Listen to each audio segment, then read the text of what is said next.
If your iPad's front panel is cracked, like this one's is, you can either live with it, buy a new one, or as I'm going to show you today, fix it.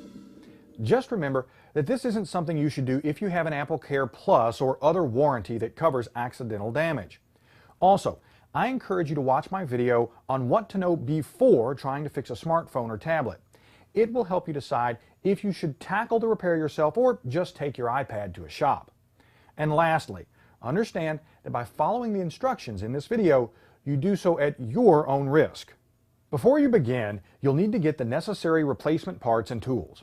Now, on this iPad, we're replacing just the front panel, not the LCD, and we'll be reusing the home button and metal camera bracket from the old panel.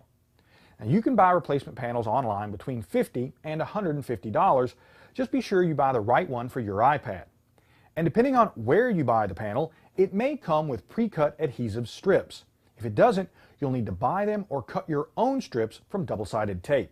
As for tools, you'll need a hairdryer or heat gun, a few thin metal blades, several plastic spudgers, guitar picks, or plastic case opening tools, and a Phillips 00 screwdriver. Again, you can pick these up online if you don't have them. Lastly, I'll be replacing the panel on an iPad 2, but the same basic steps can be used on the iPad 3. The first step is to back up all the iPad's data using iCloud or iTunes, just in case something goes wrong. With that done, you can begin removing the cracked panel by heating its edges with a hairdryer or heat gun.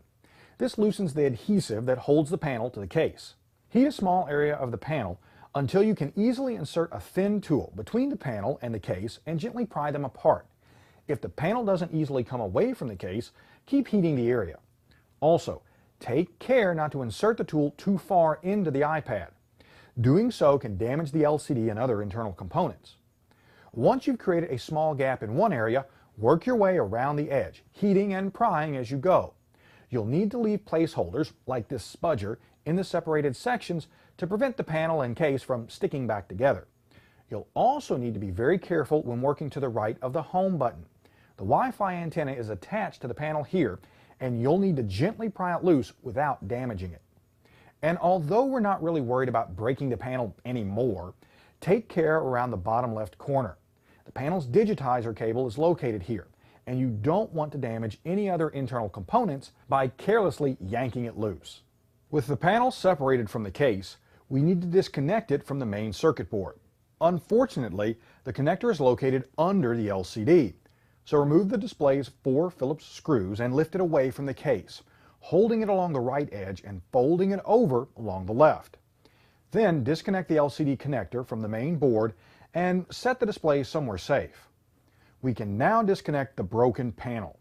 First, carefully flip up the 2 locking levers on the digitizer cable connector. As you remove the cable from the connector, you'll need to gently peel it away from the main board's metal shielding. With the broken panel completely detached, we can now remove the home button contact using our Phillips screwdriver, then using our hairdryer again, heat and remove the bracket and button. The camera plate comes off in a similar manner. You'll also want to remove any pieces of adhesive that are still stuck to the metal case. We're now ready to assemble and install the new front panel. First, attach the old home button and camera plate using your pre-cut adhesive strips. Next, reconnect the digitizer cable and flip down the locking levers. Reconnect the LCD and secure it to the frame with its screws. Now, fold the front cover over into place, being extremely careful not to damage its cable. Now, at this point, we're just testing the panel's fit and functionality, so we haven't applied any of the adhesive strips. Turn the iPad on and verify that everything works. If it does, turn the unit off, lift open the panel, and apply the adhesive strips.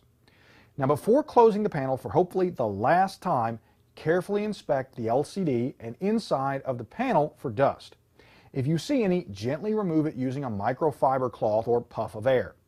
Avoid touching the inside of the panel's viewing area or the LCD with your fingers or anything else that might damage these surfaces. Once you're sure both surfaces are clean, fold the front panel back onto the metal case and press firmly but gently along the edges. After removing the front panel's protective film, the fix is complete.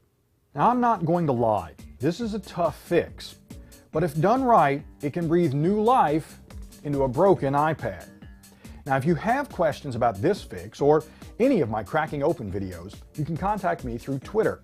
And to see more teardown photos of the iPad and other tech gadgets, go to techrepublic.com/crackingopen.